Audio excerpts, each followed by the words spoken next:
أهلا بكم ومرحبا مشاهدينا الكرام إلى فقرة وجها لوجه، وفيها نتوقف عند الجدل القائم بشأن العهدة الخامسة للرئيس الجزائري عبد العزيز بوتفليقة بعد ظهوره العلني المكثف إن صح وصف الأمر كذلك، وتصريحات الأمين العام الجديد لحزب جبهة التحرير الوطني الذي كان سباقا لتأييد العهدة الخامسة ومؤكدا أن الرئيس يتعافى كليا. مع ضيفي مشاهدينا الكرام في الاستوديو سيد العيد بن لطرش الباحث الجامعي. سيد العيد بن لطرش أهلا بك ومرحبا، شكرا جزيلا لك على قبول دعوتنا.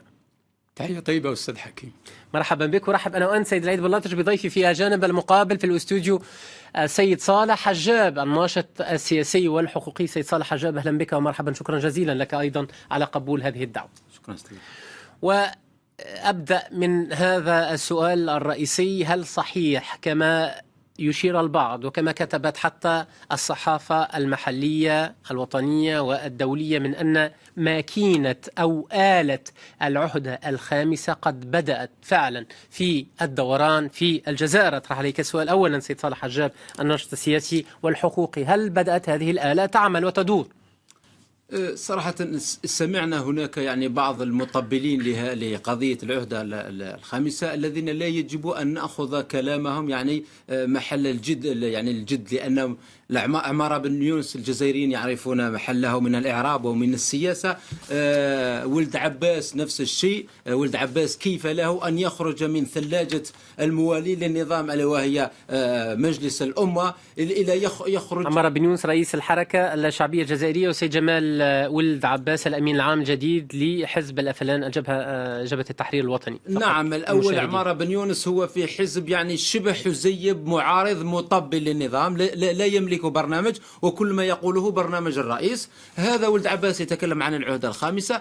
هناك من ربطها مع الخرجتين أو الثلاثة الأخيرتين للرئيس. يعني صراحة صار خروجه لأنه لم يتكلم منذ 4 سنوات ونصف، وعندما خرج مرتين ليدشن هدية قام رئيس الوزراء بتدشينها. صراحة من المفروض يعني كانوا يخفوا هذا الشيء، ولا يجب علينا أن نحصر مشاكل الجزائر السياسية والاقتصادية الحالكة في الحديث عن العهدة الخامسة. بمعنى أنك تجيب لا، ليست هناك آلة ولم تبدأ وفي الدوران، وليست هناك نية أيضا في الذهاب إلى العهدة الخامسة، بما أنه يعني بإطار قاموا بترشيحه إلى عهدة رابعة، ورأوا أن يعني في المقابل لا توجد معارضة جدية، يستطيعون الأمل يعني للذهاب حتى إلى السادسة. يستطيعون الذهاب حتى إلى السادسة. سيد العيد بن لطرش، من وجهة نظرك هل ماكينة العهدة الخامسة كما يسميها البعض بدأت في الاشتغال وفي الدوران؟ تحية طيبة أود أن يعرفها الناس الذين يستمعون قبل اليوم، مع احترامي للجميع، بأنني لست من أنصار العهدة الخامسة أو كذا، ولكن أنا بصدد تحليل قضية، بصدد مشاهدة ومعاينة مسألة من المسائل. أود أن أقول بأن عهدة في أي بلد كان، لما أخذ تاريخ أمريكا من 1774 إلى اليوم، أو تاريخ فرنسا على الأقل من الثورة الفرنسية 1789 إلى اليوم، أو اليونان من الإكليزيا قبل 5 قرون من الميلاد إلى اليوم، فلما أخذ تاريخ بلد بأكمله على قرون، ليس مهما زيادة 5 سنين أو قلة سنين، فهذه عملية حسابية صبيانية. العالم يتحدث عن هل ذلك البلد بإيجابياته وبأخطائه هل قطع أشواط وتقدم وحافظ على سلامته، أم أنه تقهقر وانتكس وعاد قرون إلى الوراء؟ هذا الذي ينبغي أن يفهم. أما عهدة تزيد أو تنقص عندما تنظر في تاريخ أمة على قرون تصبح لا معنى لها، انسينيفيونت، يعني في الرياضيات حاجة لا تعني شيئا. كل المسألة أقول بأخطائها وبإيجابيتها. وأقول أيضا إن الديمقراطية عندما ننظر إليها من بعيد تبدو عملية سهلة، وأنا لست مشيدا ولست مشيدا بأحد، ولكن أنا أريد أن أقول رأينا أحزابا تحتل مساحات في مكاتب فيها 20 متر مربع، وعدد أطرافها ومجلسها الشوري ومجالسها الضيقة حتى بالنسبة لكل الناس فيه 20 فرد. لو اعتبرتها دولة صغيرة لكانت دولة من 20 فرد، ورأيناها انقسمت شظايا. فعندما أنظر إلى الجزائر بمساحاتها الواسعة، وهي التي تعدل 4 مرات مساحة فرنسا، فليس من السهل، ولا أقول أن بوتفليقة قد نجح في أمر ما، لكن أقول من السهل أن نوفق بينها وأن نصون حدودها التي تعد استعلافنا، ولكنني مع الشباب ومع الوجوه الجديدة، ولكن أيضا بشيء من الاحترام عندما نتكلم عن الآخرين. فعندما تكلمنا عن العباس وأنا لا أعرفه، ينبغي أن نعلم من المحكومين عنهم بالإعدام ونحن في شهر نوفمبر، وينبغي أن نعلم أننا لن نقدم نحن للجزائر أكثر من ذلك. جيد، واضح. نقطتان هامتان لدي سيد صالح حجاج: عهدة تزيد أو تنقص، هذا لا يعني شيئا في تاريخ الشعوب يقول ضيفي. والنقطة الهامة على المدى البعيد بطبيعة الحال، والنقطة الهامة التي أشار إليها ضيفي أن السؤال الذي يطرح: هل تمت المحافظة؟ وهذا ما لفت انتباهي على سلامة البلد، وأنت تعي بالضبط ما أقصده بذلك. تفضل. جيدا، شكرا. عندما نقول عهدة يعني أو تزيد أو تنقص لا يغير من الأمر من شيء. لو كنا في مملكة لا نتكلم عن العهدات، نحن في دولة تدعي أنها ديمقراطية، الجمهورية الجزائرية الديمقراطية الشعبية، وهذا الرئيس قام باغتصاب الدستور لأن الدستور كان عهدتين ومرر إلى الثالثة والرابعة واليوم. عفوا فقط وصححاني إن كنت مخطئا. الدستور والتعديل الدستوري المتعلق بالعهدتين ليس له أثر رجعي، بمعنى قانونيا ليس ثمة أي شيء يمنع الرئيس عبد العزيز بوتفليقة من الترشح حتى إلى حتى عهد عاشر. لكي أجيب على هذه النقطة، يعني هل تتفق معي في هذا الأمر أم لا؟ نعم، من الناحية القانونية فقط. أنت مصيب أستاذي المحترم، ولا رجعية القانون لا ريتراكتيفيتي دو لا لوا، يعني لا لوا ما تعاودش ترجع للوراء. هذا هو. تفضل السيد صالح حجاج. نعم. فقط نعم، لهذا لا، الدستور في الدول والديمقراطية الحقيقية التي تحترم نفسها لا يغير بعشرات بل بالعقود، حتى يعني بمئات السنوات، ليس يعني لباسا. وثمة دول من غير حتى دستور. أي نعم، لذلك ليس لباسا يأتي السيد نفسه بوتفليقة ويغيره مرة واثنان وثلاثة. ومن يقوم بالمصادقة لا يصادق الشعب، يقوم بالمصادقة برلمان سوري ولا يستشير الشعب ويستشير حتى من كانوا أمراء في الجبال ويقتلون الجزائريين. لهذا قضية عهدة زائدة وعهدة ناقصة لا تهم يا سيدي، تهم في دولة تدعي أنها ديمقراطية. أما قضية السؤال الذي يطرح نفسه: ما هي الحصيلة؟ جميل جدا. عندما نتكلم يعني الجزائريين وكأننا نريد أن نتكلم يعني عن الدمار الذي يحدث في ليبيا وفي سوريا، ولا نريد أن نقارن الجزائريين بالدول الغربية وبالدول بدول يعني دبي أبو ظبي، بالدول العربية التي لديها ثروات وقامت باستغلالها، وهي اليوم تعيش في بحبوحة، وحتى في كل منزل هناك حتى الخدم والحشم. أما اليوم الجزائريين كانت هناك بحبوحة وتم تبديدها بطريقة عشوائية، وهم اليوم يدخلون في أزمة حالكة. وحتى قانون المالية في 2016 يدل على ذلك، قانون المالية 2017 هو دليل أكثر. لهذا يا سيدي، وكأنك تخيرني ما بين يعني الدمار والأكل يعني صراحة وكلاهما مر. تفضل، ردك عليه. أنا لم أقاطعه، هو أستاذ محترم لن يقاطعك، صديق وأخ. أضمن لك ذلك. نعم، تفضل. ولكنني أريد أن أقول شيئا هام أيضا ولقد استمعت إليه. ينبغي أن نفهم بأننا أردنا أن نتكلم عن الحصيلة، ينبغي أن نتكلم عن الحصيلة، ولكن ذلك يحتاج إلى وقت كبير وسأعود إلى الحصيلة. حجتي في الديمقراطية هو أنت يا أستاذ حجاب المحترم، أنك جئت من الجزائر وهي بلدك وهذا حقك. نعم. طبعا، وتحبها أكثر مني. أنا لست مدعي. هجرت. نعم لا وتعود. لا ما تقاطعنيش من فضلك يعني. تفضل. وتعود إلى الجزائر مرفوع الرأس. عندما تقارن هذا الأمر، اسمع لي مليح، وتعلم بأن موقع اتفاقية إيفيون وهو السيد كريم بالقاسم قد اغتيل في 18 أكتوبر. ومن قتله؟ لا دعني، ما تقوليش بوتفليقة، ما تخليني. أنا قلت أضمن لك. لا دعني نقول. زيد حجاج لا تحرجني. أنا قلت له أضمن لك أن دعني أخطئ وصححه. هذا لصالحك يعني. دعني أخطئك لصالحك. وقد اغتيل في 18 أكتوبر 1970 وأنك كنت تقول لرئيس أذهب وتعود إلى الجزائر مرفوع الرأس أن هذا بلدك. اعلم بأننا رغم النقائص، انظر ماذا أقول لك، رغم النقائص أن الجزائر قطعت شوطا في هذا الباب من أبواب الديمقراطية. لم أنتهي بعد. ينبغي أن تعلم هذا أيضا جيدا. تفضل سيدي. وإذا أردت، لأنني سمعت كثيرا من الناس يتحدثون كذا، وأريد أيضا أن أقول لك يعني ليس من السهل ليس من السهل أن ترى ما يحدث في سوريا ومساحتها 160 ألف كيلومتر مربع، وهي مساحة ولاية بشار في الجزائر، والعالم كله يريد أن يطفئ جمرة، وهو الآن مهما كانت نواياه في حيرة من أمره. عندما تجد هذا البلد الكبير الذي تنتمي إليه أنت وتجده قد الآن معافى، وتجد فيه هذا الشعب معافى، أنا لا أقول بأننا نقول سلام مقابل الدكتاتورية، أنا لم أقل هذا، لكن أقول إن بوتفليقة يذهب باسم القدر أو باسم البشر، وأن الجزائر تظل واقفة. وأذكرك بأنني لست من أنصار العهد الخامس. جيد سيد العيد بالأطرش. سيد صالح حجاد، تعليقك وتعقيبك على ما قال. يا أخي أنا يعني صراحة أنا في حيرة من أمري، وكأن الأخ الكريم يستكثر علي يعني قلت لك بلدك، أنت ما سمعتني، قلت لك سمعت بلدي، وكما نقول بالعبارة الجزائرية بلدي والنصف 25. هذا أقولها أنا قلت ومعتز ببلدي.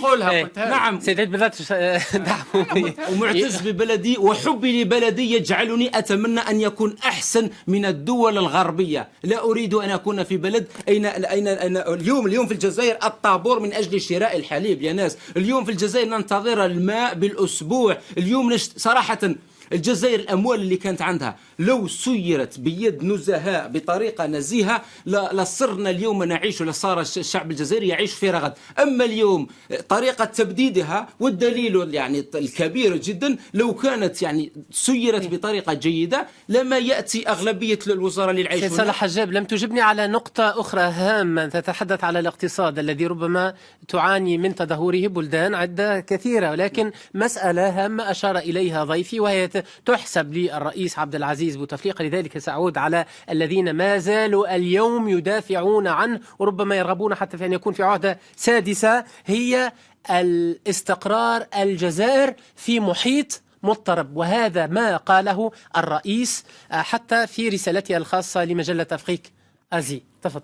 قيلت في الرسالة التي أسندت إليه، لأن السيد لم يتكلم منذ 4 سنوات ونصف، لا نعلم من يكتب هذه الرسائل. هذه نقطة. النقطة الثانية، عندما تقول أخي هناك الكثير من يدعو لبقائه، يا سيدي الكريم، في بداية عهدته لما كانت هناك الأموال وكان يستطيع شراء الذمم وشراء السلم الاجتماعي، كان وكأنه يخرجها من جيبه. اليوم صار يريد أن يمن على الجزائريين الاستقرار، وأي استقرار في الجزائر صراحة. الحوادث، السرقات، الخطف، الاغتصاب. اليوم يا أخي الكريم الجزائر لو كان فيها استقرار هذا بفضل الجيش، والجيش ليس جيش بوتفليقة، الجيش هو أغلبه أبناء الجزائريين وهم يحافظون على وطنهم. أما السيد بوتفليقة يعطيني مشروع واحد ناجح أضر على الجزائر بأموال، واليوم هو يريد أن يدفع الشعب الجزائري البسيط ثمن سياسته الغير رشيدة. وهم اليوم فقط قرأت في المقالات أنهم اليوم الجزائر بدأت الاستدانة من بنك إفريقي. يعني إفريقيا التي الاستقرار ليس بفضل الرئيس عبد العزيز بوتفليقة، ولكن بفضل الجيش الشعبي الجزائري يقول. ويقول أيضا إذا كانت هناك حرية تعبير ليست منة من أحد، إذا كان يستطيع أن يعود إلى بلده ويتحدث بشكل طبعا أنا أريد حر، ليست منة من أحد. تفضل. الاستقرار هو نعمة من الله تعالى وقدر من الله، وهو بفضل شعبنا، وهو بفضل الجيش الوطني الشعبي الذي نحييه. وأنا قلت هذا الكلام قبل اليوم ولست من أنصار العهدة الخامسة. وهو بفضل سياسة بوتفليقة الذي خاطب الناس وأبكى الشعب بأكمله. اللي يبغي يحكم يكون نوغاتور، إنسان فصيح يخاطب الشعب. عود إلى الصور وتراها. والذي لا ما تقاطعنيش، والذي يقارن الجزائر بالدولة الشقيقة لقطر ولا دبي إنسان لا أريد أن أقول صفة من الصفات، فدولة فيها 600 ألف ساكن، دولة شقيقة نحبها، ومنتوجها للبترول 4 مرات أو 6 مرات منتوج الجزائر، يفترض أن تكون رمالها من ذهب. قارني ببلد آخر نناقشك فيه. هذه المقارنة أنصحك علميا ومنهجيا، والملايين تشاهد فرانس 24 الذي يقول بها إنسان لا ينبغي أن يقول هذا، وأنت سيدي وأنت أستاذي المحترم وأنا أحترمك. قارنها ببلد آخر. لكن بالنسبة للإنجازات، هذا الذي كان يقال ولا يرد عليه أحد. أذكرك بأن، والملايين تسمعوني وتصححوني وتحاكموني، اعلم بأن ديون أمريكا 19 ألف مليار دولار. اعلم بأن ديون وناقشني في هذا غدا وفي الصحف، كتب عني ما قلت، يسمعني الملايين. ديون افريقيا الجنوبيه 80 مليون دولار، سويسرا فيها ديون. انت عندما تقول لي ان الجزائر تسلفت 900 مليون، دعني اكمل. يبدو لك هذا غريب؟ هذا يعني ان الجزائر في عهد بوتفليقه تريدها انت وتعرفها بلا ديون. لو ان بوتفليقه لم يسدد الديون بفضل ديون الجزائر باموال الجزائر، يعطيك لا بفضل الشعب. انا نقول الكلام، لا اترك تقول انت الكلام. اسمع لي مليح.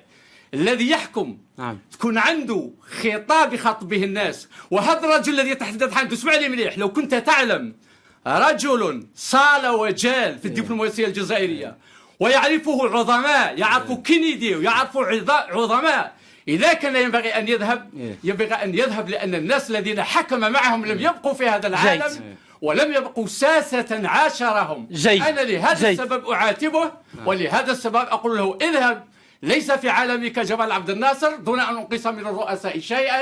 وجيلك قد ذهب. هذا قولوا، وعد إلى التفاصيل وعد إلى التاريخ يا سيدي المحترم. وأنا أضيف ربما على هذا حتى نتقدم.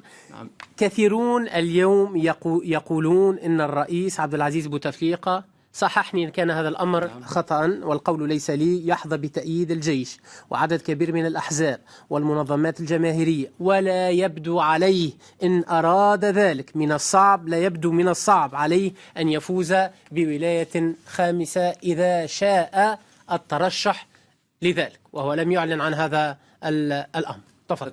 شكرا. صراحة عندما نقول الكثير يؤيده، هل لدينا في الجزائر ميكانيزمات تسمح لنا أن نعرف صوت الكثير؟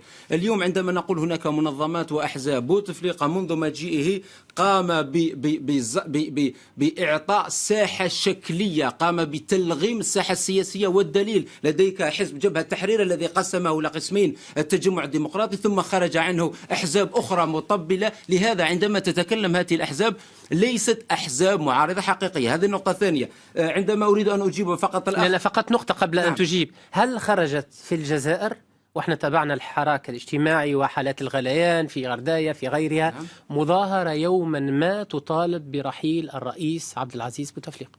يا سيدي خرجت، أنا لم أتابع. خرجت مظاهرات ترفض عهدة العار الأخيرة، عهدة التي تم تقديم الرئيس في لوحة، وكأننا لوحة تقوم يعني تحكم البلد بلوحة. صراحة قامت هناك معارضة، ولكن الشرطة يعني كلام مردود عليه، هذا الذي يروجه البعض من أن شعبية الرئيس تتجاوز كل الحدود وأنه ثمة رغبة في بقاء. هذا هراء، ومن يكون الفيصل بيننا أن تكون هناك انتخابات حقيقية نزيهة، وهنا سنرى قول الشعب وسنرى من يختار الشعب الجزائري. أما اليوم أغلبية الشعب عندما تتكلم معهم يقول لك أنا لا أصوت لأن صوتي لا يحترم. تقريبا 80% لا يملكون ورقة الناخب، لأنهم يعلمون أن القضية ملعوبة قبل الانتخابات. هذا مهم، وأود أن أطرح عليك السؤال سيد العيد بالأطرش. هل صحيح ما أو غير صحيح ما يروج من أنها فعلا الرئيس يحظى بشعبية كبيرة،